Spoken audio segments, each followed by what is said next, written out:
நண்பா தளபதி ஃபேன்ஸ் எல்லாத்துக்குமே வணக்கம். சப்ஸ்கிரைப் பண்ணாத தளபதி ஃபேன்ஸ் வந்து சப்ஸ்கிரைப் பண்ணிக்கங்க நண்பா. நம்ம தளபதி விஜய் வந்து அரசியலுக்கு வந்தாலும் வந்தாரு, நிறைய பேருக்கு வந்து அதை பொறுத்துக்கவே முடியல. அதுவும் இந்த நாம் தமிழர் அப்படின்ற ஒரு கேவலமான கட்சி இருக்கு இல்லைங்களா, அந்த கட்சியில் உள்ளவனுக்கு எவனாலையும் வந்து பொறுத்துக்க முடியல.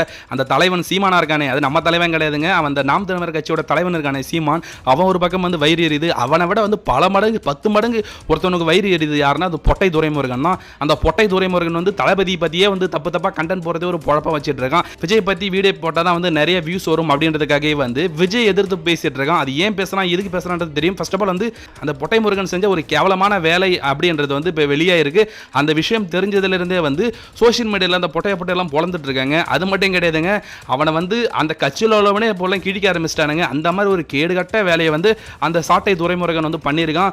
அந்த ஆளை வந்து என்ன பண்ணியிருக்கான், எதுக்கு வந்து எல்லாரும் போட்டு வந்து பொழக்கிறாங்க, சொந்த கட்சிக்காரனே வந்து ஏன் போட்டு பொழக்கிறானுங்க, சீமான் வந்து எந்த விஷயத்தில் வந்து லாக் ஆயிருக்காரு, A to Z என்னன்றது வந்து நம்ம இந்த வீடியோவில் வந்து பார்க்கலாம். ஃபர்ஸ்ட் ஆஃப் ஆல் வந்து நம்ம தளபதி விஜய் அரசியலுக்கு வர்றதுக்கு முன்னாடி வந்து தளபதி வந்து நாம் தமிழில் வந்துருவாரு அப்படின்னு வந்து இந்த பொட்டை துரைமுருகன்லாம் எதிர்பார்த்து காத்துறது. ஆனால் நம்ம தளபதி விஜய் வந்து மக்களுக்காக தனியாக போகிறான் அப்படின்றதுக்காக இவனுங்களை கண்டுக்கவே கிடையாது. ஆனால் அந்த ஒரு வைத்தறிச்சலை வந்து இந்த சாட்டை துரைமுருகன் வந்து திமுகவோட குத்தடிமையே மாறிட்டான். திமுக கொடுக்குற காசை வாங்கிட்டு வந்து தளபதி விஜய் வந்து எதிராக பேசுறதுக்கு, அது மட்டும் கிடையாது, ஒரு வீடியோ பேசணும் அப்படின்னா தளபதி எதிர்த்து அதுக்கு 1 லட்ச ரூபா வந்து பேமெண்ட் வாங்குறதா வந்து சொல்லிட்டு இருக்காங்க. இப்போ என்ன விஷயம் லீக் ஆயிருக்கு அப்படின்னா வந்து சாட்டை துரைமுருகன் வந்து சீமான் வந்து லாக் ஆயிருக்காராமா.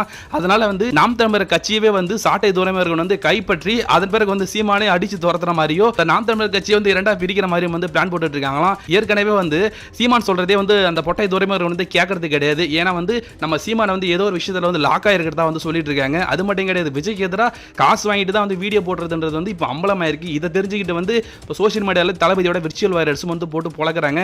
பொட்டை துரைமுருகனுக்குலாம் வந்து யாரும் மரியாதை வந்து கொடுக்க போறது கிடையாது, நானுமே வந்து கொடுக்க போறது கிடையாது. அவன் பேச்சே அப்படிதான் இருந்துட்டு இருக்கு. ஸோ இதை பற்றி நீங்க என்ன நினைக்கிறீங்கன்றத மறக்காம வந்து கமெண்ட்ஸ்ல சொல்லுங்க நண்பா. சப்ஸ்கிரைப் பண்ணாதவங்க சப்ஸ்கிரைப் பண்ணுங்க நண்பா. தேங்க்யூ.